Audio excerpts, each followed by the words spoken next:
The white zone is for duels with swords only. There is no dueling with pistols in the white zone.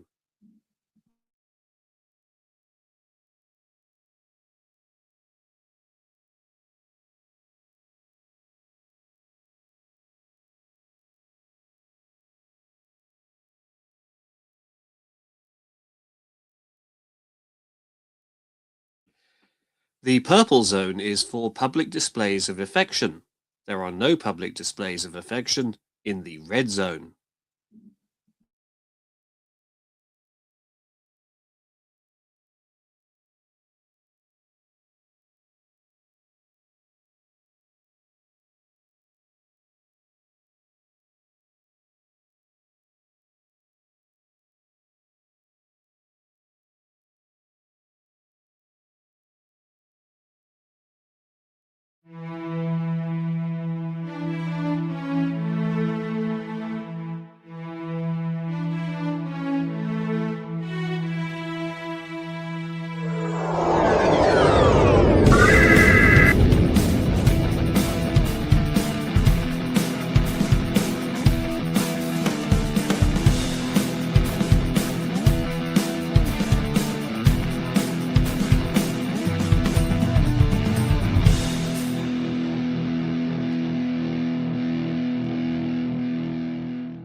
Good evening, everybody, and welcome. And I will just say this quickly.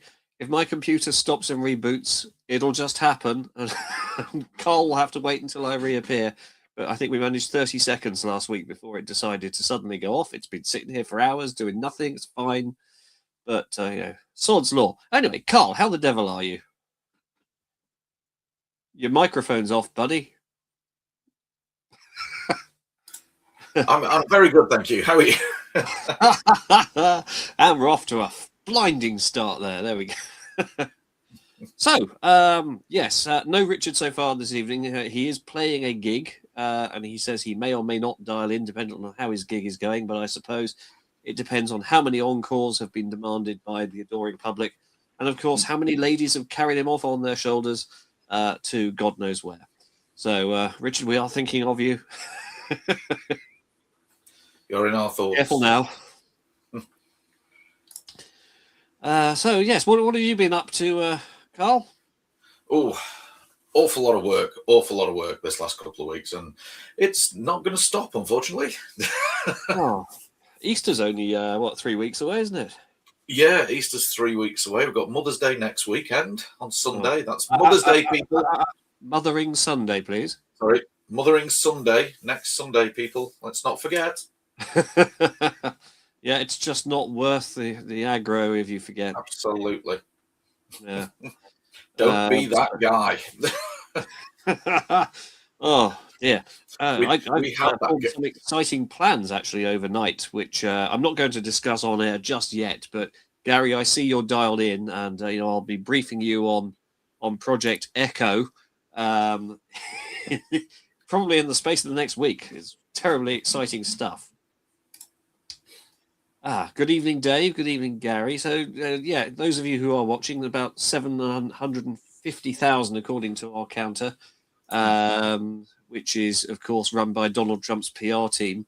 If you'd like to give us a hi or drop us a comment, let you know who you are, where you're watching from, what your favourite show is, and we'll tell you why you're wrong. Good. So, yes. What do I want to talk about tonight? Let me think. First of all, a big shout out to our friends of the USS Cuchulainn, the Irish SFI chapter. They have been down at Dublin Comic Con over the course of the last 2 days. Dublin Comic Con really does seem to me to draw some big names because this particular week they've had Kate Mulgrew there. I think she was only there Saturday, but also Denise Richards. I think, Carl, you may be fishing for one of the images I sent you from the Cuchulainn lads. I have. There we are. Look, there they have Admiral Janeway on their bridge set that they take to conventions. Their bridge set, by the way, is better than ours because theirs actually does stuff. I think you can actually fly their ship. So there's the lady in the red at the helm there. I think there is actually a working helm joystick. I'm not quite sure what you fly, but it does do something. I know that much. They're a terrific bunch of people. I always enjoy it when I hang out with those guys. I believe when you use the joystick on their bridge, it makes everyone do this. In perfect sync. Absolutely. That wasn't even planned, ladies and gentlemen. You'd never tell, would you? Interestingly, a lot of that picture there, if you want to put up one of Denise Crosby as well, that's actually a backdrop, which still looks bloody good, doesn't it? I mean, ours is a 3D actual physical set, but they've achieved a fantastic look with what they've built there. I think part of it is a console perhaps off to the side that we can't see in that picture. I know it does have physical buttons and bits and pieces on it. But yeah, top effort from those chaps over there. And yes, there's Denise Crosby, but no black bin bag attacking her. Which I think is kind of standard for her now. Wherever she goes, there's someone dressed as Armus. Yes. Armus, of course, friend of our show. He has been on a couple of times. Live from Vagra 3. He's always good fun, isn't he? Absolutely. Good evening, Amanda. How the devil are you? Now, you're busy building something for Destination, I think, some sort of cosplay item. Do you want to tell us a bit more about that, or is it under wraps, as it works? So, you have been putting bits and pieces on. And your cosplays are never short of superb. Speaking of which, Alan Window, the man of a million cosplays. I imagine, Alan, you'll have something pretty special in the works for Destination if you're going to that.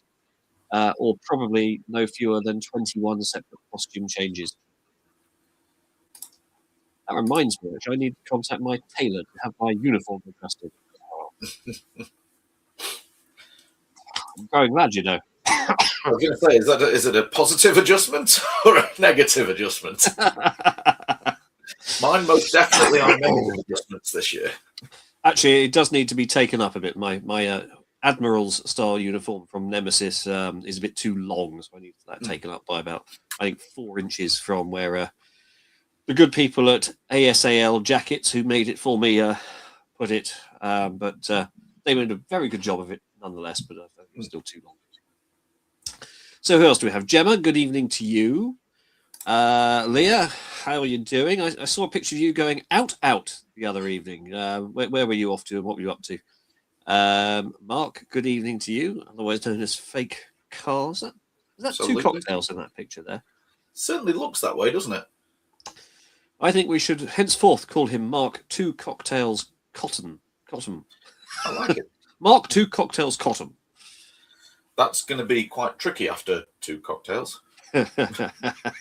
Depends if we're saying it or he is. Oh, Richard, how the devil are you?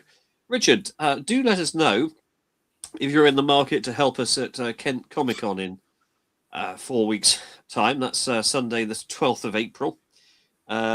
Because although it's a local job, with Gary injured with a broken leg, we've only got 2 able-bodied people to put everything together and up and down again. So an extra pair of hands would very much be welcome if you're able to come along to that one. You've been tremendous help before.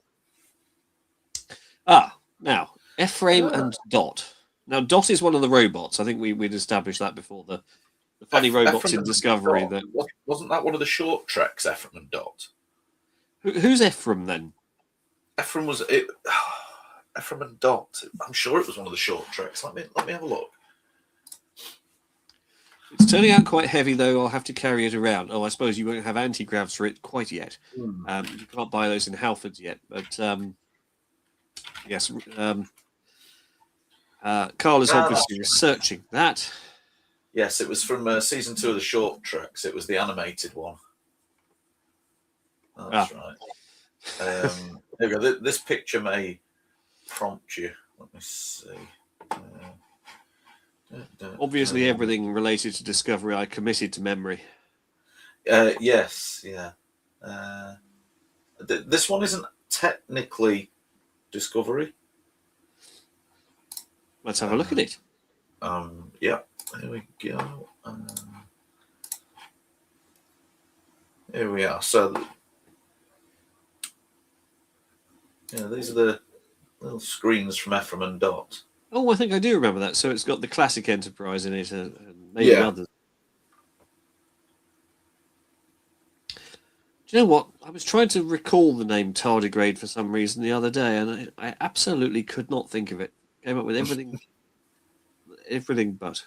I can't now remember why I needed to remember it, so I now can't remember why.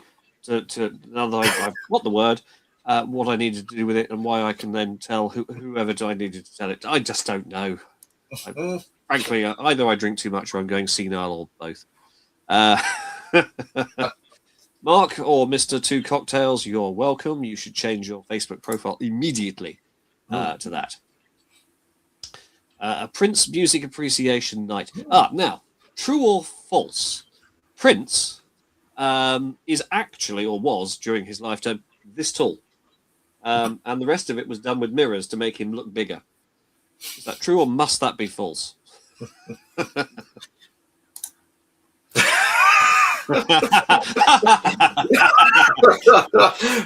Well, all right. Well, there we go. True. Right.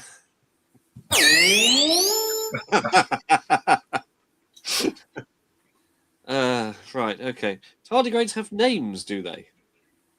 Ephraim was a tardigrade, yes.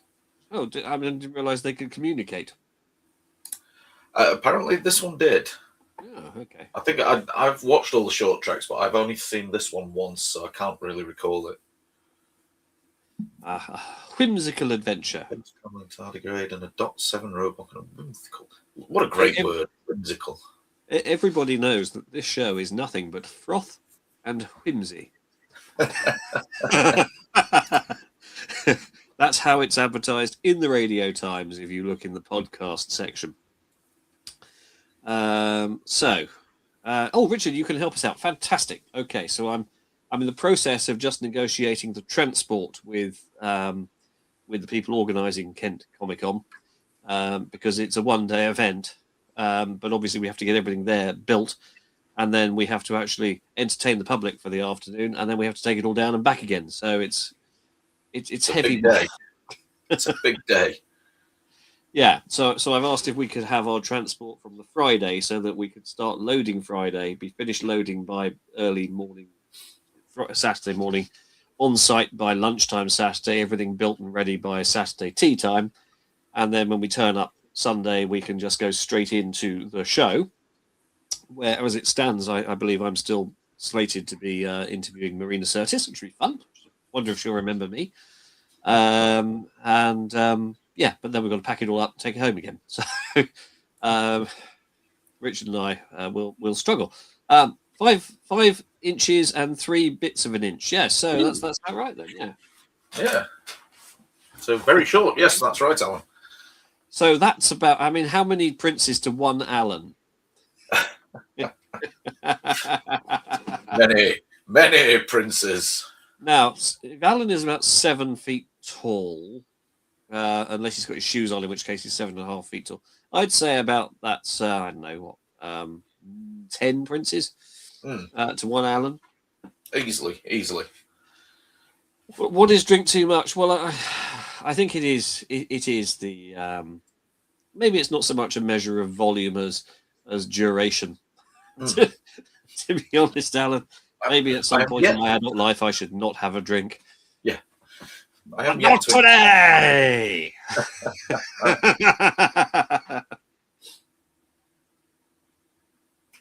Seen the short treks with Tilly? Well, I am sorry for you, Gemma. There are counselling lines that are available if you have watched Discovery. Oh dear. Chapter I'm pleased to have behind me, but I know some people, for whatever reason, do enjoy it. We can't all be alike, can we?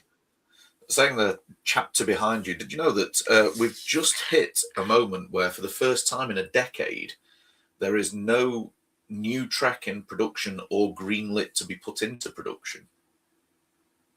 What's happening with Enterprise Year 1 then? Is that just a rumor at this stage? Yeah, there's several that have been sort of like pitched and spoken about by former cast members. None of which have actually got any sort of traction or agreements yet. In fact, I was reading an article on Trek Movie about it not so long back, literally this week, and yeah, it was a little bit sad actually. Despite its ups and tremendous downs over the past decade, there's been a few things that have hit nicely. Well, so yeah, let's think it through. So it started with Discovery, didn't it? Well, we had the dead patch from 2005, which is when Enterprise went out of production. Season 4 happened, and I don't think they necessarily expected to be brought to an end as soon as they were. No, and it was a decade later in 2015 when they announced Discovery. Well, of course, we had 2009 was the J.J. Abrams film, which, while it was a bit of popcorn fun and enjoyable enough at the cinema, was plainly not something that fit neatly into anything that had gone before. And then we waited a whole 5 years, didn't we? 2014 for Into Darkness. Yeah. Or basically, we've run out of ideas, so why don't we remake Wrath of Khan? Spoilers. Just in case. But I was beyond. I think it was 2016, wasn't it? Yes, because I had to go to the High Court for a particularly nasty matter in 2017, and I remember sitting in a hotel room trying to take my mind off it and watching that instead. Didn't occupy a lot of my mind at the time. But of course, 2017 is when Discovery came into production. I think it was a relatively short period of time from when it was announced to when we actually saw it. And of course,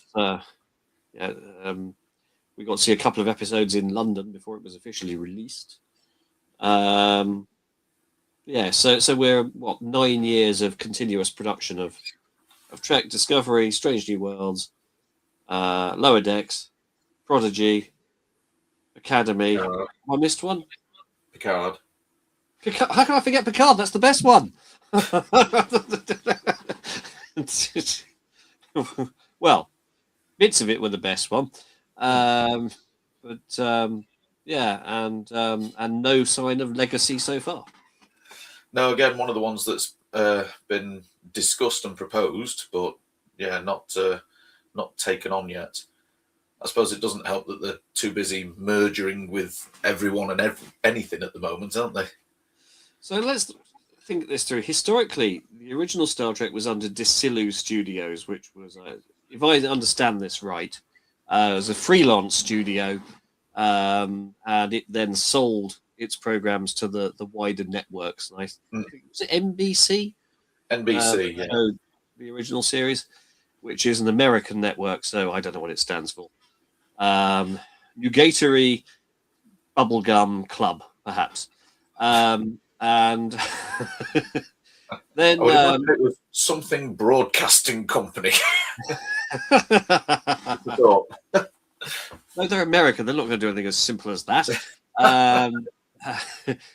So yes, they made enough episodes that it could be syndicated, which of course is television executive lingo for there's enough episodes that we can show one every week for like a year or whatever. And if you've got 79 episodes, you've got 18 months worth of non-stop episodic television you can chuck out. Yeah.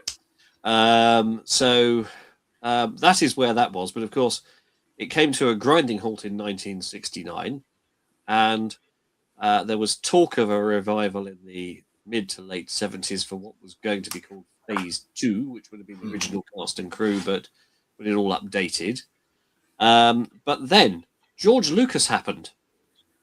Yes. And he was possibly, depending on how you look at it, the best thing that happened to Trek, because the studios went, well, look at what these guys have put out compared to all the, I was going to use a rude word there, crap that we're turning out.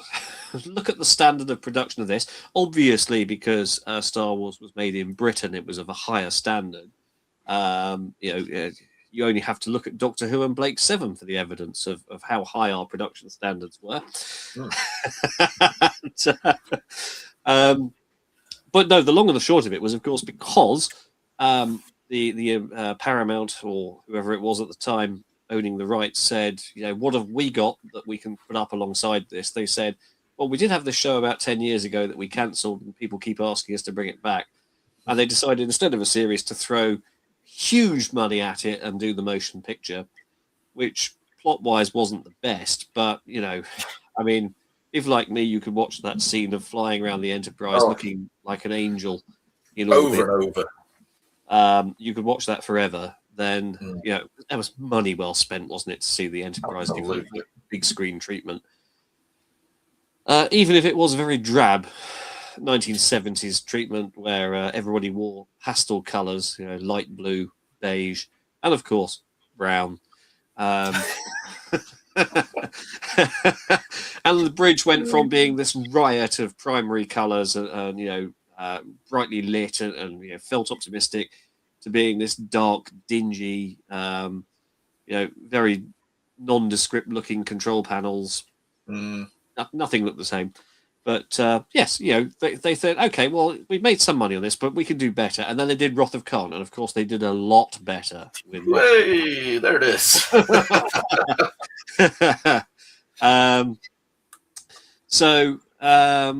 Yes, so then we had a number of films, and that of course led to them going, oh, perhaps if there's a lot of appetite for these films, we could come up with a new series. And there was a lot of backlash because nobody liked the idea there'd be a new Enterprise and a new crew that wasn't Kirk and co. And then of course everybody was wrong because the Next Generation after season 2 was brilliant. And that led us on to Deep Space Nine, Voyager, and Enterprise as what is now known as the Golden Era. So there is your history lesson. Now, the Golden Era came to an end essentially because of changing tastes in television and film. And the phrase that was used a lot by the production people was, we've been to the well too often.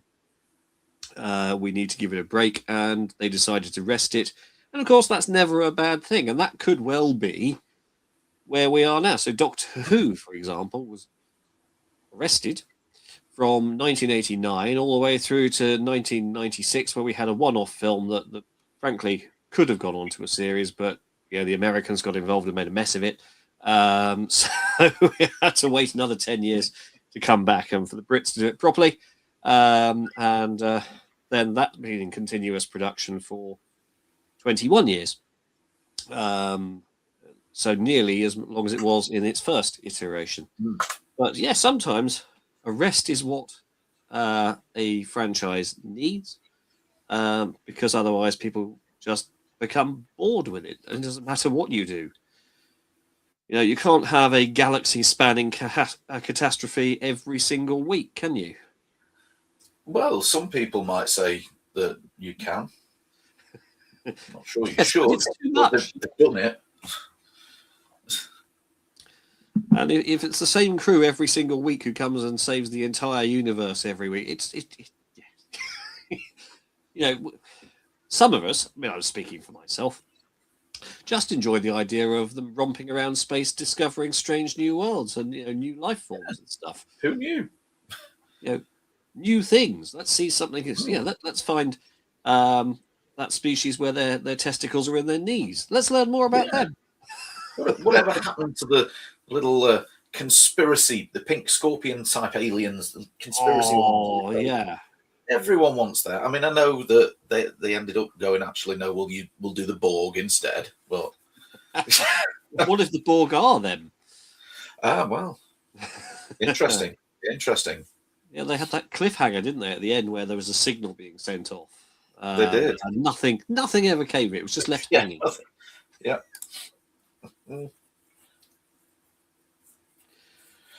Nadim, good evening to you. I hope we're not discussing Star Trek too much for you. Vicky, hello. Well, his contract's up next year anyway, isn't it? Well, good evening, Mr. Richard. Good evening and welcome to Ronica's Beard Live. No, we've done that bit. Yep, but How are we How's doing? the gig? Yeah, good. Double header this weekend, so I'm absolutely shattered. I'm getting told this shit. But yeah, both really good gigs. It's weird. Like the same people keep coming to watch us now. We've got like a bit of a following. It's very odd. Ooh, do you have? Have you got any streaming order yet? Sorry, you're gonna have to take it in turns. Carl, you go first. No, I just thought of a very good joke about Richard's reference there. You're gonna have to take it in turns, but I'm not going to go there. It's a family show. So what I was, my comment was, do you have groupies? Yes, but they're the old bearded kind. So, Oh well. actually, that's not true. No, there's all sorts. We played a gig in the Tartar Frigate on Friday night, and there were young people, like in their early 20s, had come to look just to see us. It's weird. Ooh. I genuinely just think it's the type of music we're playing is very popular at the moment. But anyway, what Star Trek have or haven't we covered? Have we or haven't we covered so far? Well, I was just doing a gallop through the chronology of Star Trek production from 1966 to 2017 and explaining how it is that sometimes a rest of a franchise is a good idea, because we had the rest from 2005 to 2009, etc. for Trek. Doctor Who had 89 through to 96 and then 2005 and came back stronger as a result. And Carl has pointed out that there is currently no new Star Trek in production or with a green light for further production at this stage. There are rumours, of course, of numerous things, including the Jonathan Archer as president project, Star Trek Legacy that no one obviously wants to make, even though it's what the public is demanding. Possible spin-off from Strange New Worlds with Paul Wesley as Kirk in Enterprise Year 1. I see you don't like the look of that at all, Sir Richard. Well, I get where you're coming from, and let's leave the film franchise to one side.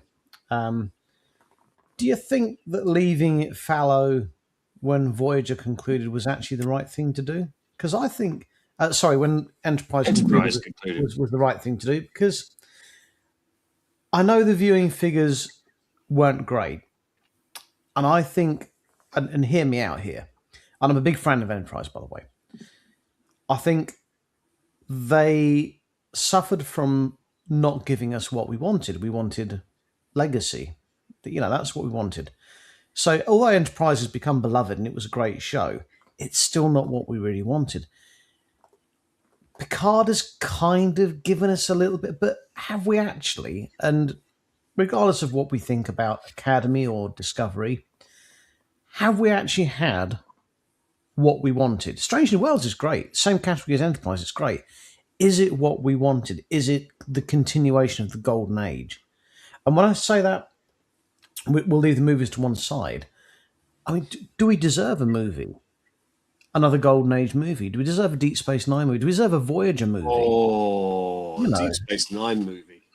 Do we deserve a proper legacy Trek film or continuation series? I know that when Picard finished, there was some comments about possibly would have the Enterprise under the command of 7 of 9. I really can't see how that will work, but is that what we want? Is that what we're looking for? Because unless you're going to recast the actors, now's our last chance, really.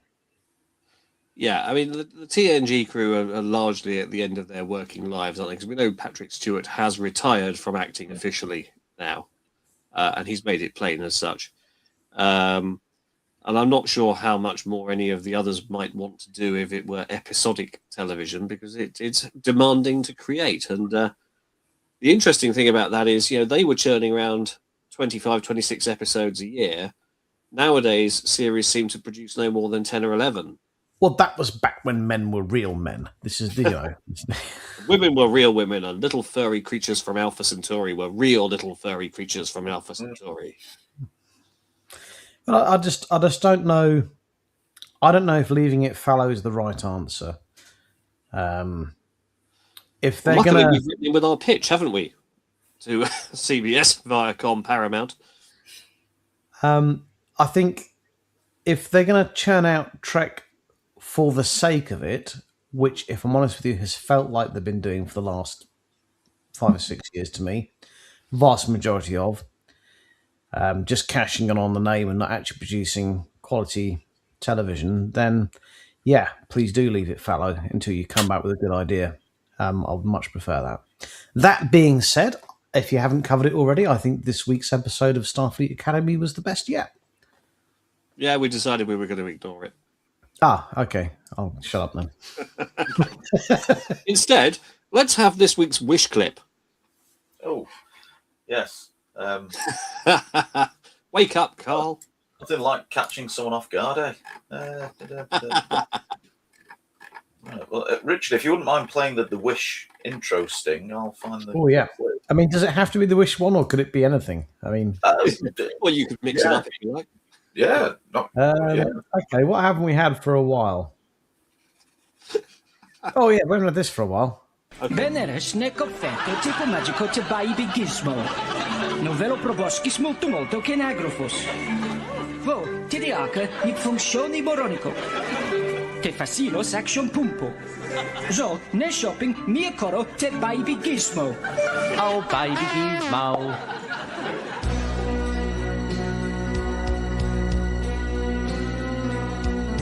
Citremos che in posto mia copet sent dopo.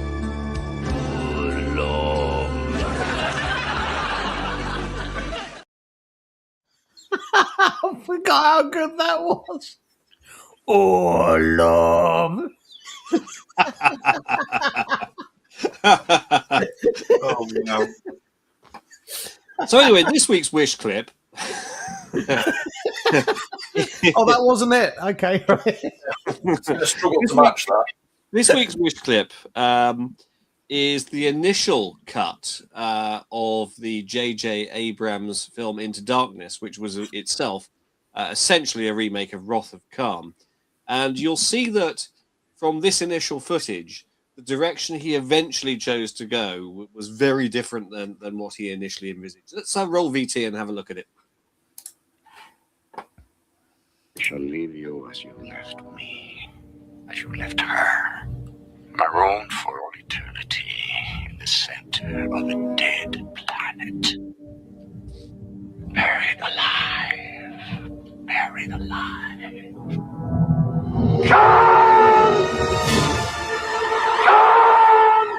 Here, fellas. I love the way when any thoughts on that, chaps? Yeah, I love the way when the Kirk puppet's getting really angry. All you can tell about his movement is the fact that his nose is shaking. I like that regular one was portrayed by a potato. Yeah. I enjoyed it, but whenever I see the Muppets, all I want to see is helicopter, helicopter.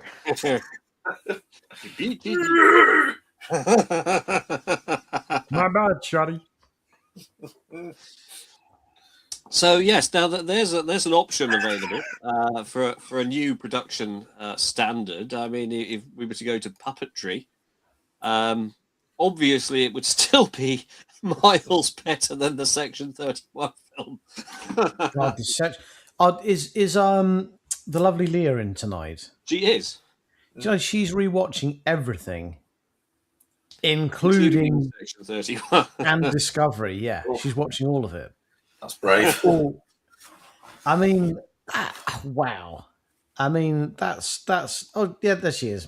Honestly, I'm not taking the piss here. Well done, bravo you. But I've got you. Yeah, I do salute you for that. But I want. Do you include in that Star Trek Continues? Oh, that's not official. It's not official. It's not studio official, but Gene Roddenberry's son said it was canon. So just wondering if you're including that in there or not. So, but Rod Roddenberry doesn't get to decide what's canon. So, well, no, I know he doesn't get to decide what's canon. I know only the studio, who spent the entire 50th anniversary of Star Trek finding ways to sue people that were making better content than they were, get to decide what's canon. So I just, I mean, we're not canon. The Riker's beard is not canon. We're not at all. Well, technically, I suppose temporal violations I could be. Oh, okay, right, exciting. So this is Sorry. But you I'm cancelled each towards other the end out. of season 1 TOS. It's the all studio official time. So this is what I love when I watch. You've already done Strange New Worlds and Discovery, then, or most of Discovery. Yeah. Before they jump forward at some point. Most of it. So what I love about TOS is the way it starts really strong, and then season 2 is brilliant, and then season 3 they turn Spock into like a space hippie, and it gets really bad really quickly. And they go, "Let's not fuck about. This is shit," and pull the plug. And that's what you should do. when it gets bad, pull the plug. Okay, do it quickly.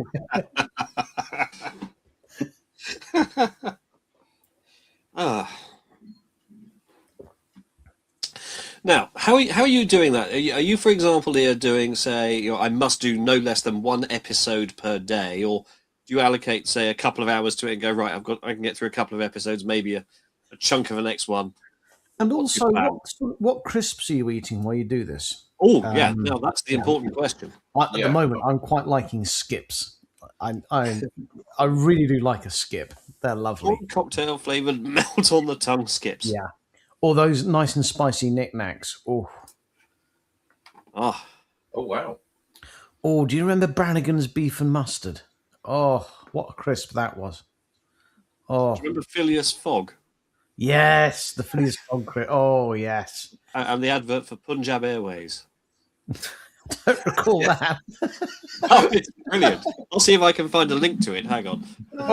Oh, yes. So when you buy them, get Cathedral City spreadable cheddar to dip the drink. Oh, it's the best. It really is. Yeah.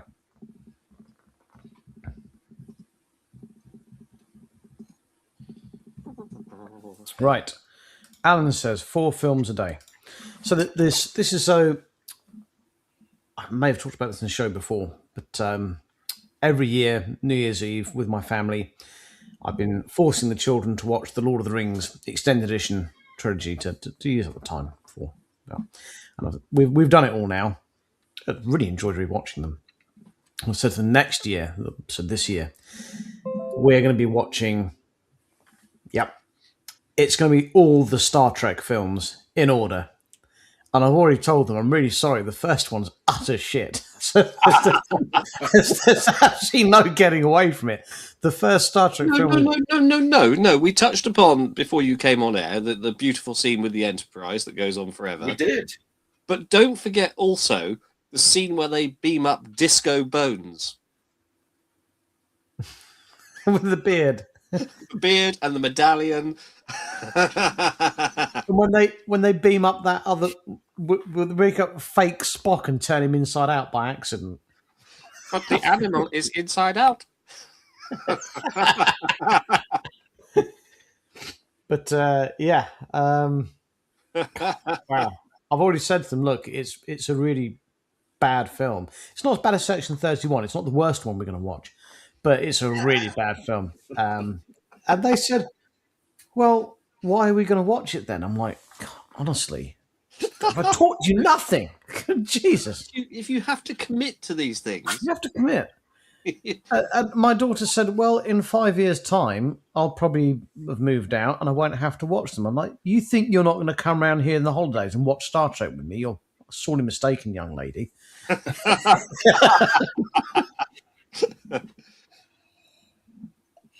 Oh dear. Yes, Carl, have you got the VT there for Punjab Airways? Maybe. Is it a good idea to play this? I mean, are we sure? It went out in prime time. When, in the 1980s? It reflects a rather different age. Yeah, we could. We More on that in a moment. We are attending.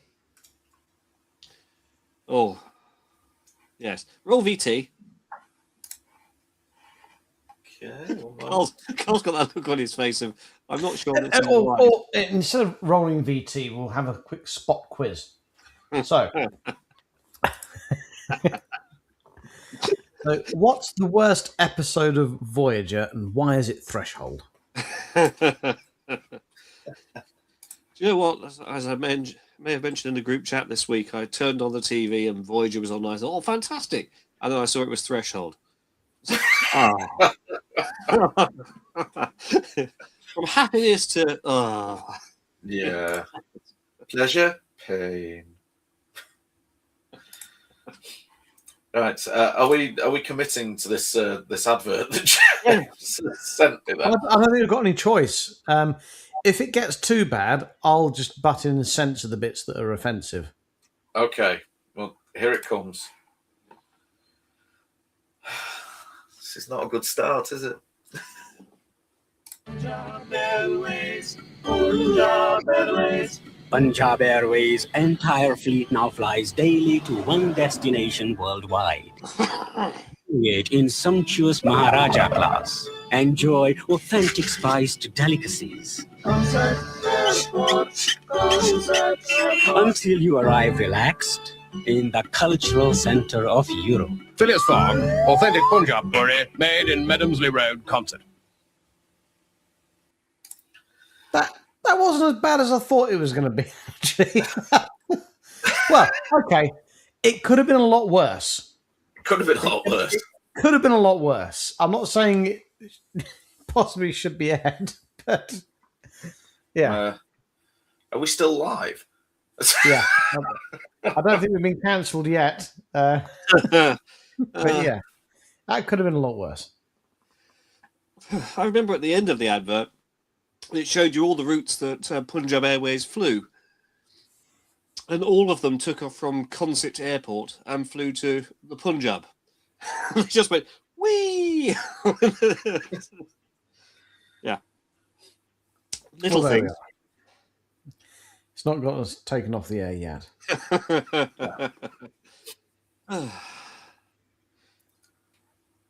So have we avoided talking about Starfleet Academy completely this week?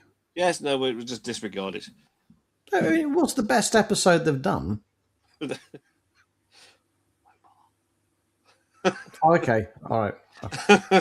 I'm going to read between the lines here and say that we're just not going to touch upon it.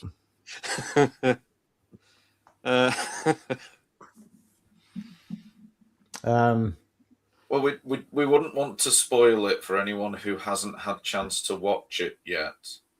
Yeah. Okay. Yeah. Anyway, let's come back to this, more importantly. Yes. Mm. So, yes, we are planning on attending, but not for the film. Not because the film's shit. I've seen it. But because we're not going to stay the night in London, so we're going to attend the do, and then we're going to hop on the train home. And if anyone else who's watching the show is planning on going, yeah, we're planning on getting there early and having a bit of dinner in London and whatnot. So please do make yourselves known. We'd love to meet up with you guys. So if you're going to the if you're coming to the Science Museum, please do. It'd be lovely to see you and your better half. It'd be fantastic. So yeah, I'm looking forward to it. It'd be good. I'm not entirely sure. This is Dylan. Still, from the description of what we're going to, I'm still not sure what it is. It's very loosely like we're just hoping some Star Trek people will turn up in their uniforms and that will make the event. But we'll see. Yeah. Well, the tickets are free. I'm not sure if they're still available. Those of you who may not be aware of it, 26th of March, the Science Museum in London is having a Star Trek evening, which features a screening of the motion picture in their IMAX cinema. And you can go on their website and book an entry ticket at no cost. You are, of course, at liberty to donate to the Science Museum, which is a worthy cause because it is a wonderful £20. Museum. Yes. If, of course, you want to donate to something, don't forget you can donate to the Riker's Beard by investing in these super magnetic comm badges, or indeed these very special full metal Admiral's belt buckles. Or even details. A signed copy of the Riker Beard Annual that's behind. Yes, once again, here it is. Which the sales of which have exceeded my expectations, yes, and have given us enough money to put into print the first ever Riker's Beard murder mystery novel,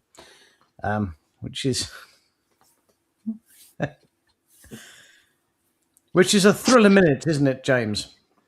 It is a thriller minute, and it has, of course, caused me to start work on the second Riker's Beard novel, which I've not had any time to work on at all this week. My children it's not a nightmare, and I'm going to send them to boarding school.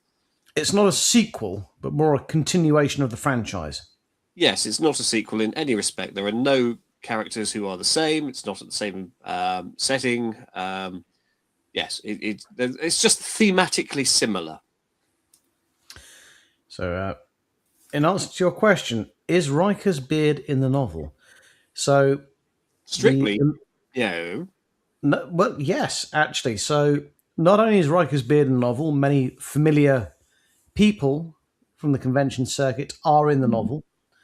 But not under the same names. Not under the same names, of course, but you'll recognise them, I'm sure, when you read the novel, because it's a thriller minute, and we can't wait to release it to you. Richard will, provided that he's able to come to Blackpool, be signing copies, and he'll be hosting a Q&A about it, and he's hoping for no fewer than 1,000 sales. Oh, looks like a few people are coming. So Mark's coming. Brilliant. Are you coming, Carl, or can we just use Mark? Just use Mark on this occasion. Okay, I'm running a charity quiz that week. Leah's coming with a couple of friends. Okay, we'll I guess ping the Facebook page a message if you're coming, and we'll try and organise a meetup. It'd be fantastic. Really good. What? So we can turn up to the event lagered up. I prefer wine. Wind up. I'm going to wind you up. Is this some kind of wind up?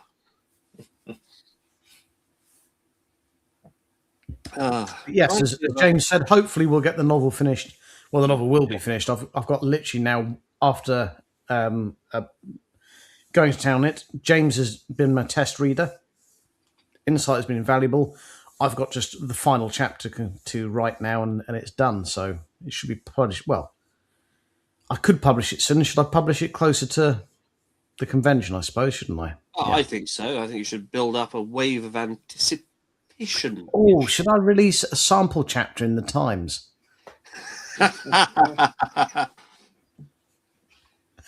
And will there be a Reader's Digest condensed version? These are questions we need to answer.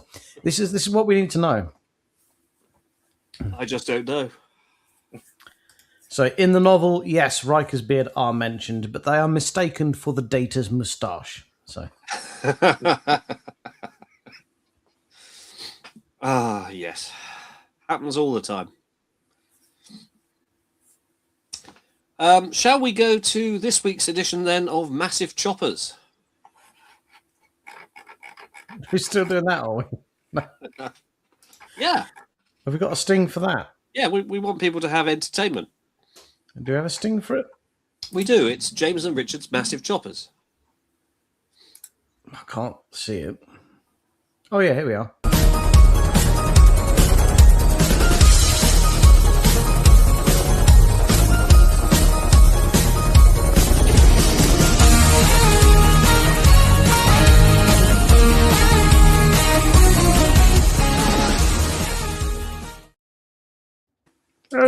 Helicopter. Cole, you have some VT for this week's chopper. I do. Let's have a look at it. Incoming. There we go. The Eurocopter Tiger is a highly sophisticated attack helicopter, but it is also one of the most dangerous aircraft in the world to operate. It has a history of technical problems and accidents. The Eurocopter Tiger has seen action in various conflicts around the world, including Afghanistan, Libya, and Mali. Its combat performance has been generally positive. One of the biggest dangers of the Tiger is its complexity. It is a highly integrated system with a wide range of advanced technologies, and any problem with one component can quickly lead to a catastrophic failure. It is a very agile and maneuverable helicopter, but this also makes it more difficult to control. Pilots must be highly skilled and experienced in order to safely fly the Tiger, and even small mistakes can have disastrous consequences. Despite these dangers, the Tiger is a highly capable attack helicopter. It is heavily armed and armored, and it has a wide range of sensors and avionics. I mean, it's sort of like the helicopter equivalent of Windows 95, isn't it? Well, it's interesting you should mention Windows 95 because the most famous example of the Eurocopter Tiger is in 1995's motion picture film GoldenEye, in which it represents the helicopter stolen by the baddies in order to fly to Seven Isle, detonate the GoldenEye device, and fly away without being affected. EMP impervious, yes. Indeed. However, life in this case does not imitate art, and the Eurocopter Tiger has proven, as the VT says, to be very complicated. As Mr. Scott says, the more you overtake the plumbing, the easier it is to stop up the drain. It is too complicated for its own good. It requires the highest caliber of pilot, and even then, pilots tend to make mistakes that total the helicopters. They are not in use by the British military. They have been purchased by the Germans and the French, and I think possibly also the Spanish. There are a number of varieties of it. It was originally conceived as an anti-tank helicopter, but frankly, it's just not very good. And for that reason, we here at Riker's Beard do not recommend the Eurocopter Tiger for your combat needs. If you want to come under the umbrella of... Yeah, it's not a massive chopper. No. No. So for those reasons, that concludes this week's edition of James and Richard's Massive Choppers. And on that bombshell, unless Carl, you have anything you need to add? I don't believe so. James? No, we've spoken about Kent. We've spoken about the Science Museum. We've not had enough of that. We've not had enough of this. No, I think it's time to be about our business. Until we meet again!